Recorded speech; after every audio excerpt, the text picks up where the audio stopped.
High আমার প্রিয় বন্ধুরা, চলে এলাম রান্নাঘরে। তা আজকে আমি দেখো ডিমের কারি করব, অফিস পাড়ার ডিমের কারি।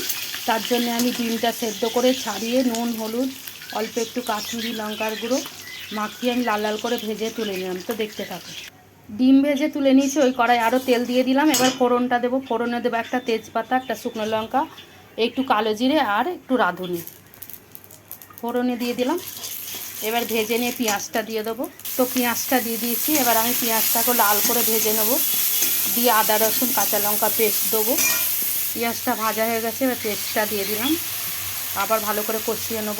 দিয়ে দিচ্ছি টমেটো একটা কুচিয়ে রেখেছি, আর দিয়ে দিচ্ছি পরিমাণ মতো নুনটাও আমি এখন দিয়ে দেবো। দিয়ে দিলাম। এবার আমি চিনি দেবো, এই কালারটা সুন্দর হবে আর টেস্টটাও খুব ভালো হয় ডিমের কারি। তো চিনিটা দিয়ে দিলাম, ভালো করে কষিয়ে ভেজে নেবো। মোটামুটি কষানো হয়ে গেছে। এবার দিয়ে দিচ্ছি কাশ্মীরি লঙ্কার গুঁড়ো আর লাল লঙ্কার গুঁড়ো। এতে আমি আর অন্য কোনো মশলা দেবো না, আর যেটা দেবো সেটা হলুদ গুঁড়ো দেবো। আর এটা আমি একটা ভাজা মশলা ব্যবহার করব, সেটা আছে গোটা গরম মশলা আর জিরে ধনে গোলমরিচ ভেজে রেখেছি, সেইটা দেবো নামাবার সময়। তো সব কষানো হয়ে গেছে, তেল ছেড়ে এসছে। এবার আমি দিয়ে দিচ্ছি হলুদের গুঁড়োটা, দিয়ে আবারও নেড়ে চেড়ে কষিয়ে নেবো। নেড়ে চেড়ে কষিয়ে নিয়েছি। এবার যেটা দিতে হবে সেটা হচ্ছে এই যে সেদ্ধ করে রাখা আলু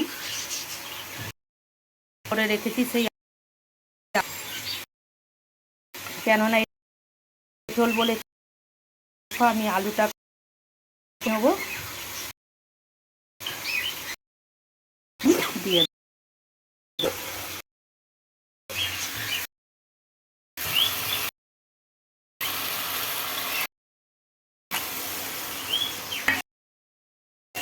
এবার আলু করে কষিয়ে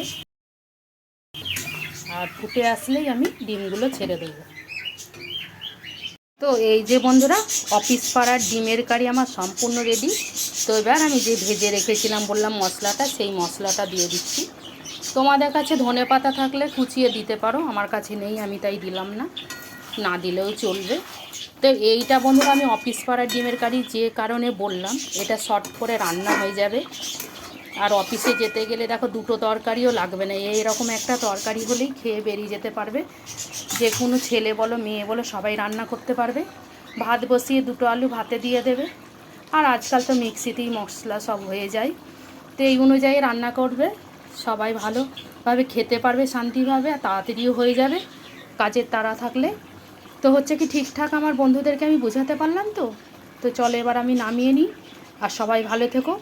আর ফেসবুক থেকে যে সকল বন্ধুরা দেখছো লাইক শেয়ার কমেন্ট করো, আর ইউটিউব থেকে যে সকল বন্ধুরা দেখছো প্লিজ চ্যানেলটাকে সাবস্ক্রাইব করে আমার পাশে থেকো, এগিয়ে যেতে সাহায্য করো। সবাই ভালো থেকো, টাটা।